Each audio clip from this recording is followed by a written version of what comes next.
సత్యన్ గారు, welcome to Vishnu talks. నమస్తే సత్యన్ గారు, ఈ గ్రే మార్కెట్ కి సంబంధించిన న్యూస్ ఒకటి ప్రధానంగా మనకు బిజినెస్ సర్కిల్స్ లో వినిపించడం జరుగుతోంది. అవును, సరే, న్యూస్ ఏంటో చదువుతాను. లిస్టింగ్ కు ముందే ట్రేడింగ్, గ్రే మార్కెట్ కు సెబీ చెక్. రైట్. లిస్టింగ్ కు ముందే ఐపీఓలు అలాట్ అయిన షేర్లను విక్రయించుకునే వెసులుబాటును సెబీ కల్పించనుంది. ఇందుకోసం స్టాక్ ఎక్స్చేంజీలతో సంప్రదింపులు కూడా జరుపుతోంది. రైట్. గ్రే మార్కెట్ కార్యకలాపాలకు అడ్డుకట్ట వేసేందుకు సెబీ సిద్ధమవుతోంది.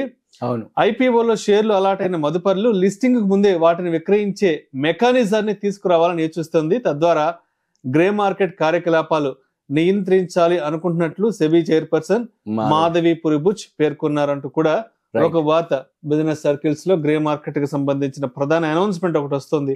అసలు ఒక్కసారి అసలు ఏంటి గ్రే మార్కెట్ అంటే ఏంటి, అంటే దీని గురించి కొంత ఇండెప్త్ గా మన ఆడియన్స్ కి చెప్పగలరు? గ్రే మార్కెట్ అంటే ఇది అన్అఫీషియల్ మార్కెట్. గ్రే మార్కెట్ అంటే ఏంటంటే, మన దగ్గర ఒక ఎగ్జాంపుల్ ఏంటంటే, ఒక రైతు ఉన్నాడు, పండించిండు ధాన్యమో పత్తో మిర్చో పసుపో పండించిండు. అయితే వెమ్మటే ఆయన మార్కెట్కి తీసుకుపోడు. మార్కెట్లో దీని యొక్క ధర ఎంత ఉందో ఫస్ట్ ఈ కోతలప్పుడే ఎంక్వైరీ చేసుకుంటాడు. అంటే ఈయన పంటకి ఎంత ధర వస్తుంది ఆ తెలిపేటటువంటి మార్కెట్ని గ్రే మార్కెట్ అంటారు. అది మామూలుగా రైతులకి జరిగేది.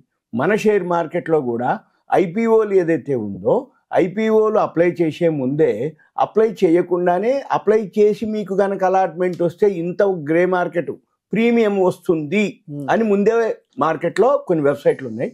చిత్తోర్ గారు అని ఒక వెబ్సైట్ ఉంటుంది. దాంట్లో జిఎంపీ అని ఉంటుంది, గ్రే మార్కెట్ ప్రీమియం. ఒకవేళ ఏదైతే ఐపీఓ మీరు అప్లై చేద్దాం అనుకున్నారా, ఒకవేళ అప్లై చేసి మీకు అలాట్మెంట్ వస్తే 100%, 150, 200, 50% వస్తుందని గ్రే మార్కెట్ ప్రీమియం చూపిస్తుంది. గ్రే మార్కెట్ అంటే ఏంటిదంటే, ఉదాహరణకి ఉజ్జాయింపుగా నీ వస్తువుకి నీ గనక అలాట్మెంట్ వస్తే, నువ్వు పెట్టుబడి కనుక ఇంత పెట్టినట్లయితే నీకు అలాట్మెంట్ కనుక వస్తే ఐపీఓ లిస్టింగ్ టైంలో ఇంత రావచ్చు అనేది గ్రే మార్కెట్. ఈ గ్రే మార్కెట్ వల్ల ఏం జరుగుతుంది, ఈ మధ్య కాలంలో ఈ గ్రే మార్కెట్ అవేర్నెస్ పెరగటం, ఐపీఓలు బాగా అంటే ఓవర్ సబ్స్క్రైబ్ కావటం, ఈ ఓవర్ సబ్స్క్రైబ్ అయిపోయిన తర్వాత 3-4 రోజుల్లోనే మనకు 100% రిటర్న్స్ రావటం, ఏదైతే ఐపీఓలో అలాట్మెంట్ వచ్చిన వాళ్ళకి. ఇవన్నీ జరిగేటప్పటికి వ్యత్యాసం ఎక్కువైపోయింది. అంటే ఐపీఓ ప్రైస్కి లిస్టింగ్ ప్రైస్కి వ్యత్యాసం ఎక్కువైపోయింది. అందుకని ఇప్పుడు ఈవిడ అనడం ఏంటంటే, SEBI chairman, association of investment bankers of India వాళ్ళు ఒక నిర్వహణ చేశారు, ఒక కార్యక్రమం. అప్పుడు ఈవిడ పాల్గొన్న సందర్భంగా ఆవిడ ఏం చేసింది, మంగళవారం నాడు 21వ తారీఖు నాడు మంగళవారం నాడు ఈ అనౌన్స్మెంట్ చేసింది. ఏమని, ఎవరైతే ఐపీఓ అప్లై చేసి అలాట్మెంట్ వచ్చి ప్రీమియం ఎక్కువ ఉంటుంది అనే బదులు ఈ 3 రోజులు ఐపీఓ క్లోజ్ అయిన తర్వాత లిస్టింగ్ మధ్యలో ఎవరైతే ఉన్నారో అది కూడా వాళ్ళు వీలైతే అమ్మేసుకోవచ్చు గ్రే మార్కెట్ అని ఒక సూచన.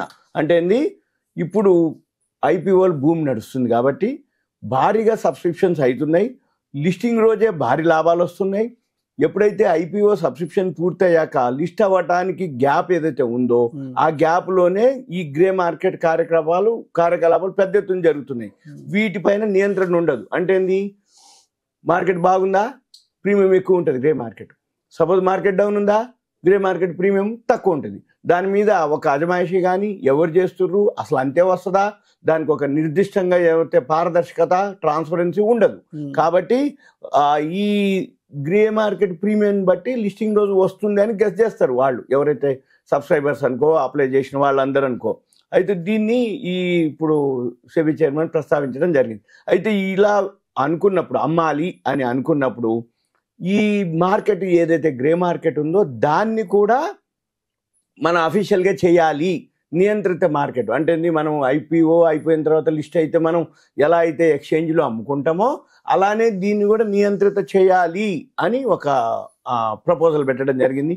లిస్టింగ్ ముందే గ్రే మార్కెట్లో ఏవైతే కార్యకలాపాలు జరుగుతున్నాయో అవి ఇప్పుడు జరిగేవన్నీ సరికాదు, కానీ అఫీషియల్గానే అవి కూడా జరిగితే ఒకవేళ మీకు అలాట్మెంట్ అయితే మీరు ఆ వ్యవస్థీకృత మార్కెట్లోనే మనం అమ్ముకోవటం అనేది దీని మీద రావడానికి ఇప్పుడు ఎక్స్చేంజ్ వాళ్ళతోటి ప్రస్తుతం సంప్రదింపులు జరుగుతున్నాయని మన సెబీ చీఫ్ మాధవి పురిబుచ్ గారు చెప్పడం జరిగింది.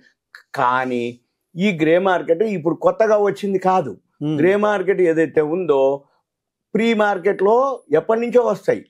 ఉదాహరణకి ఈ సంవత్సరం 2025 సుమారు 1000 IPOలు వస్తున్నాయి. ఈ 1000 IPOలు ఆల్రెడీ గ్రే మార్కెట్లో మామూలుగానే ప్రీ మార్కెట్ అంటాం, అంటే అన్లిస్టెడ్ మార్కెట్ అంటాం దాన్ని.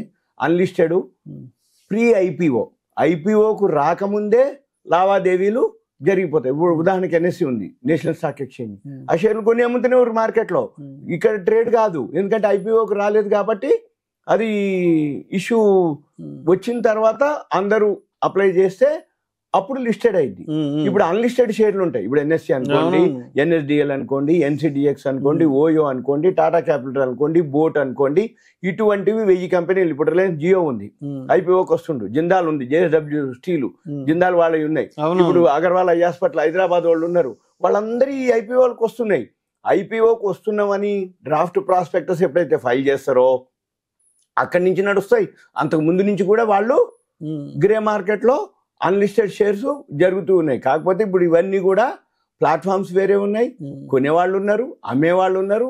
వాళ్ళ అదంతా కూడా మళ్ళీ ఒక మార్కెట్. దీన్నే అన్లిస్టెడ్ మార్కెట్ అంటారు. Unlisted shares pre IPO market అంటారు. ప్రీ ఐపీఓ అంటే ఐపీఓకి రాకముందే లావాదేవీలు జరిగిపోతూ ఉంటాయి. ఇంకా ఎగ్జాంపుల్ ఏంటిదంటే రియల్ ఎస్టేట్ లో ప్రీ లాంచింగ్ ఆఫర్ అంటారు.